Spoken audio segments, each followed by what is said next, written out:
কিছুদিন আগে বাংলাদেশে যে ছাত্রদের আন্দোলনটা হলো, সেই আন্দোলনের পরিপ্রেক্ষিতে আমি এই কবিতাটা লিখেছিলাম। বেশ কিছুদিন ধরেই আমি লক্ষ্য করে যাচ্ছি যে যবে থেকে বিশ্বকাপ শুরু হয়েছে, বা এর আগের যে বিশ্বকাপে ভারতের পরাজয় হয়েছে, সেখান থেকে সোশ্যাল মিডিয়ায় ভারত সম্পর্কে অত্যন্ত নোংরা নোংরা কথাবার্তা সব লেখা হয় এবং বাংলাদেশিরা এগুলো লেখেন। এবং বর্তমান প্রজন্মের কোনো ধারণা নেই মুক্তিযুদ্ধ সম্পর্কে। ভারত সম্পর্কে এই ধরনের কথা দিনের পর দিন পড়তে আমার খুব খারাপ লেগেছে। একটা মানসিক যন্ত্রণা থেকেই আমি এই কবিতাটা লিখেছি, হঠাৎ করেই লিখে ফেলেছি।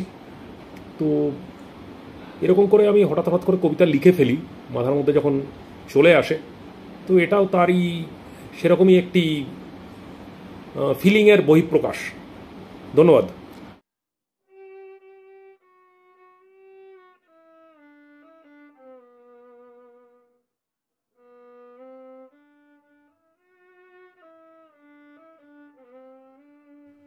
পাশের বাড়ি, পাশের বাড়ি, তোমার কাছে যাব। সত্যি কি ভাই তুমি কখনো আমার কথা ভাবো? আমার যখন ভালো সময় তুমি করলে গোসা। আমি তোমার কাছে ছিলাম, কারণ ছিল ভাষা।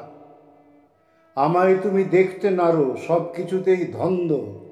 তোমার মনের দরজা ছিল আমার জন্য বন্ধ। আমার ছিল অভাব, তবু দুয়ার ছিল খোলা। একাত্তরে আমি ছিলাম অবাধ আপন ভোলা। ভাতের থালায় ভাগ করে তাই খেতাম ভাইটি বলে। তুমি এখন লায়েক ভারী, মুখ ফিরিয়ে নিলে। তুমি আমায় পর করেছ, কিন্তু হিসাব সোজা। পারলে তুমি আমায় লোটো, তাতেই তোমার মজা।